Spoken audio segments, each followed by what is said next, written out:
Hi everyone, I'm Noelle from Petitti Garden Centers, and we are at Jason's house. Hello.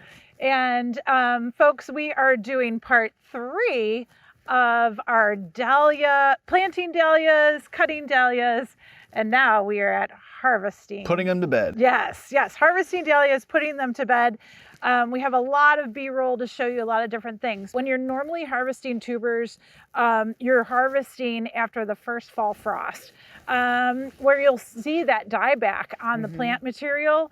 You don't have to harvest them right away at all. They can take several frosts, but what we're trying to do is avoid freezing the tuber. So right around when we drop 40-degree mark, and we do get some cold nights, just watch out for that time period. Yeah, but first thing you want to do is dig them up. Actually, you know, the first thing we did is we really cut them. Yeah, the best thing to do is you want to cut them. This is going to be trimmed way down here at a later point when we get ready to package them. But you kind of want to leave yourself a little handle. Yeah.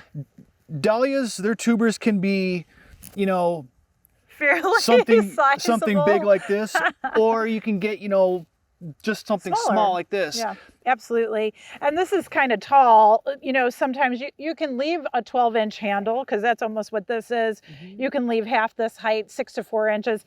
Any stems to just help you grab and handle the tubers a little bit easier for you. So that's the first thing, is make sure that you're cutting the bulk of your stems and your old flowers away. Dig around it so you have a really nice ball. And then just use your little handle, pull it up, and then I work from the outside and just break off all the little crumblies so that you really get to the bulk of your tuber cluster. Just lift it gently. You can use a shovel.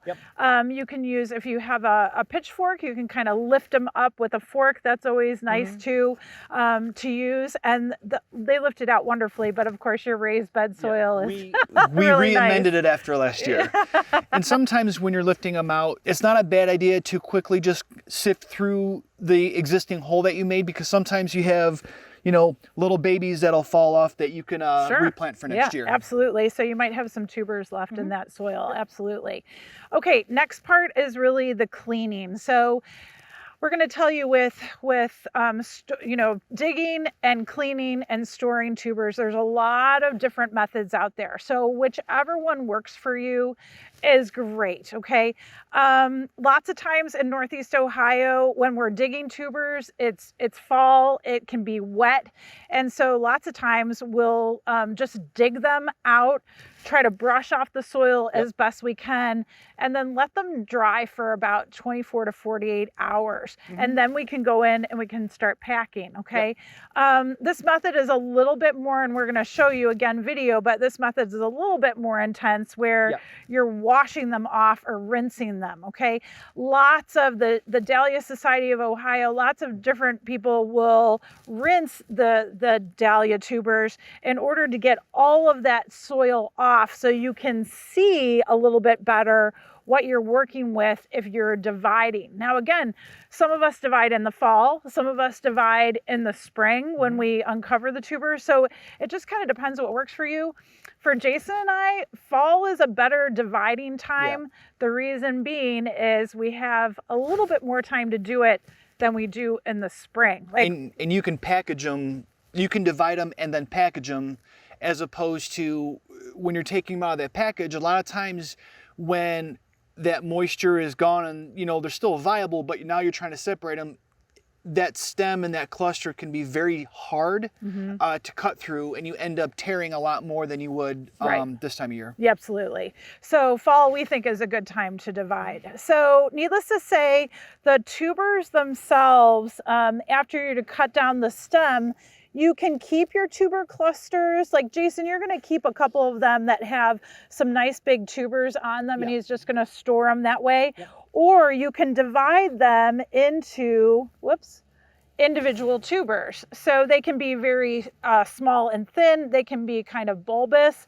Just making sure that you are keeping the crown of the tuber and also the eye of the tuber, and then that body of basically sugar that, you know, they're holding on to, their sugar storage. Okay.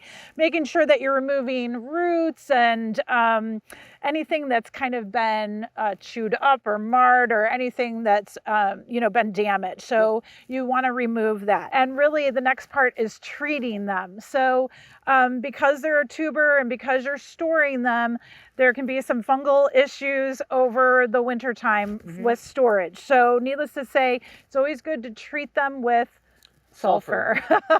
And I found a cool way. This was actually on the American Dahlia Society website, but I found a really cool way to shake and bake them. Yeah, it was really easy too. So just, you know, Ziploc bag or what have you, storage bag, go ahead, 3 cups of coarse vermiculite, and then 1 tablespoon of powdered sulfur.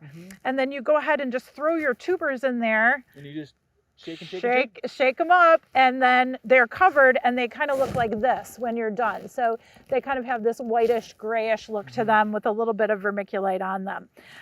Again, if they are wet in any way, you want to make sure that you're drying them out. Okay, so table in the garage, let them dry out for a day or so, and then that's when you pack them. Now, packing methods and storage methods are very, very different. A lot of different people do it different ways. So I encourage you to do it however it's easiest for you. You can pack them in newspaper. Yep. You can pack them in peat if you want to. You can pack them in vermiculite. Yep. And we also have a plastic wrap package that we'll show you. But yes, I wanted to tell you that normally your containers, you want to make sure that you have cardboard box containers or kind of breathable containers. You can use brown paper bags if you want to.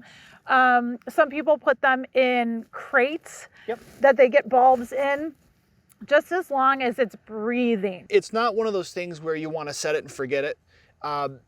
We do every once in a blue moon. It doesn't have to be every week, but you know, once a month, just go down there and give your bulbs a quick look, see, make sure that they're not starting to mold. Right. You can remedy and take care of that.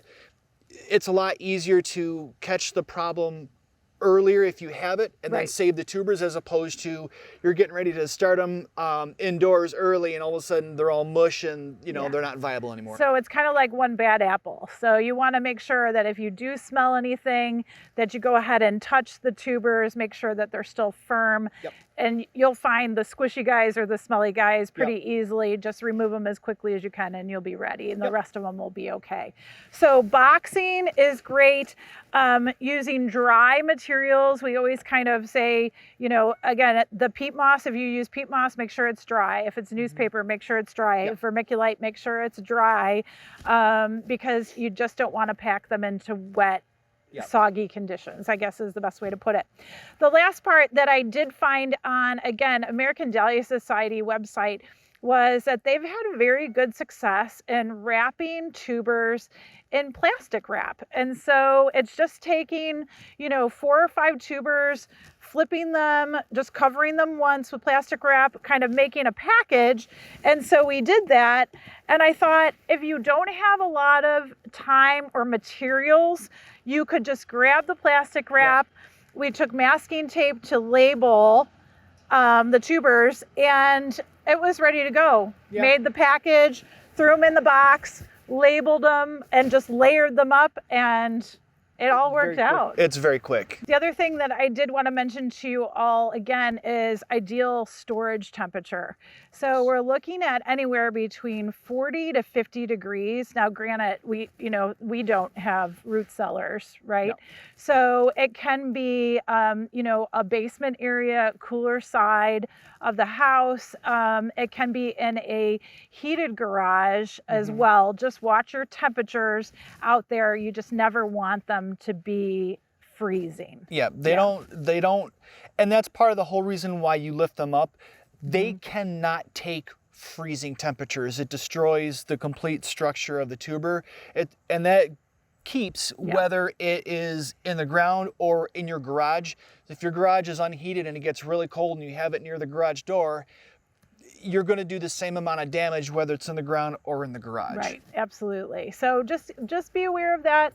I think that's basically dahlias in 3 parts. Yep. Thanks a lot, Jason. Thanks. Enjoy.